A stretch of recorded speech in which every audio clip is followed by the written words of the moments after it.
इस वीडियो में हम बात करने वाले हैं शेयर मार्केट के बेसिक्स के बारे में। अगर आप भी ट्रेडिंग शुरू करना चाहते हैं तो आपका पहला स्टेप क्या होना चाहिए। स्टॉक मार्केट के बारे में आपने सुना ही होगा कि फलाने ने अपने सारे पैसे डुबो दिए या फिर वो करोड़पति बन गया।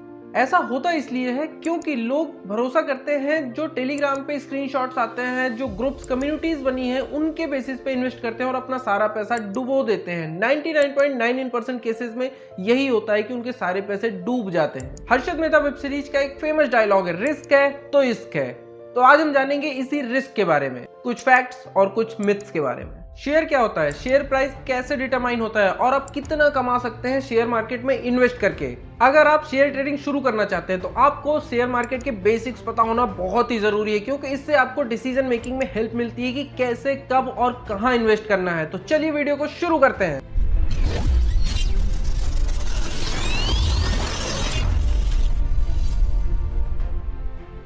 तो किसी भी कंपनी को ग्रो करने के लिए चाहिए होता है पैसा, ढेर सारा पैसा। ये पैसा कंपनी ले सकती है बैंक लोन से, पब्लिक से लोन से जिसे डिबेंचर्स कहते हैं, या फिर पब्लिक को उस कंपनी का मालिक बनाकर जिसे शेयर कहते हैं। कंपनी इसके लिए आईपीओ जिसे इनिशियल पब्लिक ऑफर कहते हैं वो लेकर आती है। उसके बाद लोग आईपीओ में अप्लाई करते हैं, फिर कंपनियां आए हुए एप्लीकेशंस में से सभी को शेयर्स अलॉट करती हैं। जिनके पास शेयर अब आ चुके हैं वो चाहे तो दूसरों को बेच भी सकते हैं, और ये होता है सेकेंडरी मार्केट में। एनएसई और बीएसई तो आपने सुना ही होगा। अगर खरीदने वाले लोग ज्यादा हैं तो प्राइस बढ़ जाएगी, और अगर खरीदने वाले लोग कम हैं तो प्राइस घट जाएगी। पूरा खेल ही डिमांड और सप्लाई का है।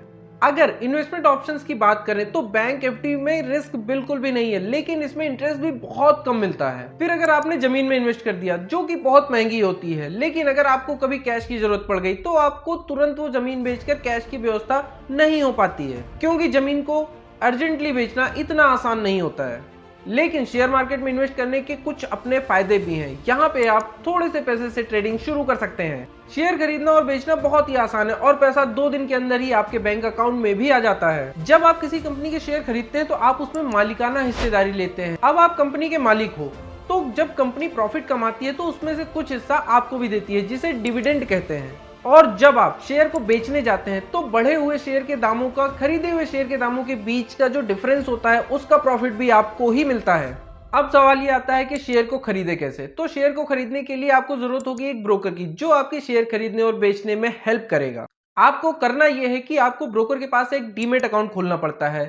ये बहुत ही आसान प्रोसेस है, सब कुछ ऑनलाइन ही होता है। इसमें शेयर को खरीदना और बेचना इलेक्ट्रॉनिक फॉर्म में होता है। आप इसको ऐसे समझिए कि जैसे आपका सेविंग बैंक अकाउंट है, उसमें आप पैसे जमा करते हैं और निकालते हैं, वैसे ही डीमेट अकाउंट होता है जिसमें शेयर को खरीदा और शेयर को बेचा जाता है। शेयर खरीदने पर डीमेट अकाउंट की वैल्यू बढ़ जाएगी और शेयर को बेचने पर डीमेट अकाउंट की वैल्यू कम हो जाएगी। जब भी आप शेयर खरीदेंगे तो आपके लिंक्ड बैंक अकाउंट से पैसे कट जाएंगे, और जब भी आप शेयर को बेचेंगे तो उसी बैंक अकाउंट में फिर से पैसे आ जाएंगे।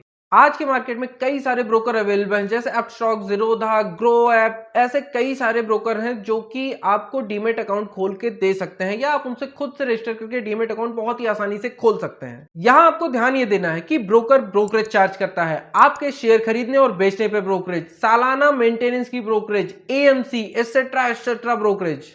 ऐसे में कौन सा ब्रोकर सबसे कम चार्ज ले रहा है ये आपको ढूंढना है, आपको तय करना है, और फिर उसके साथ डीमेट अकाउंट ओपन करना है। इसके अलावा अगर आप चाहें तो अपने बैंक से कहकर भी अपना डीमेट अकाउंट खुलवा सकते हैं, लेकिन ये थोड़ा महंगा पड़ता है क्योंकि बैंक्स अपनी सर्विसेज के लिए हाई ब्रोकरेज चार्ज करते हैं।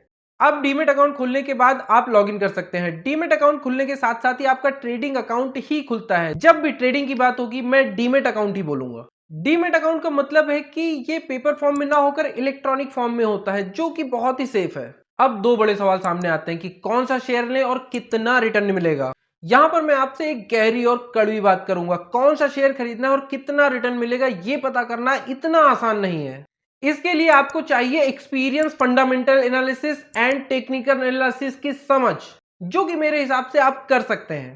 इसके लिए आपको चाहिए सेल्फ डिसिप्लिन और कंसिस्टेंसी। किसी भी चीज को समझने के लिए चाहिए वक्त, थोड़ा एक्सपीरियंस और कड़ी मेहनत।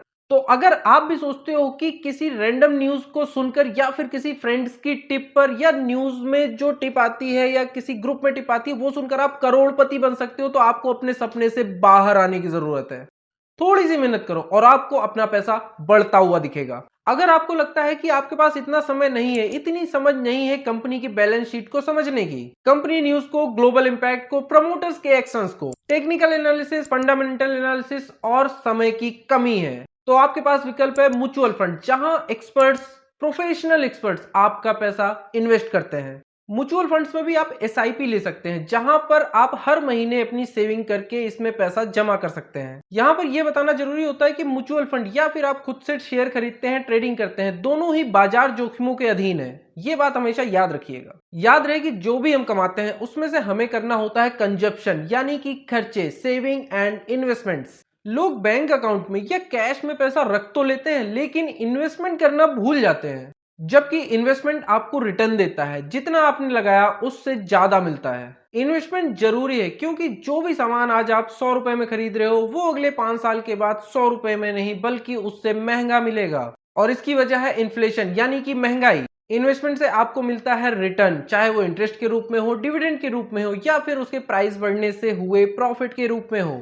तो इन्वेस्टमेंट जरूरी है। तो दोस्तों, कोई भी अगर आपके पास सवाल हो तो कमेंट करके जरूर पूछिए और चैनल को सब्सक्राइब जरूर कर लीजिए, क्योंकि यहाँ पे आपको मिलेगी जेन्युइन नॉलेज और सटीक जानकारी। सही तरीके से सही जगह पे इन्वेस्ट करने की सही जानकारी के लिए सब्सक्राइब करें।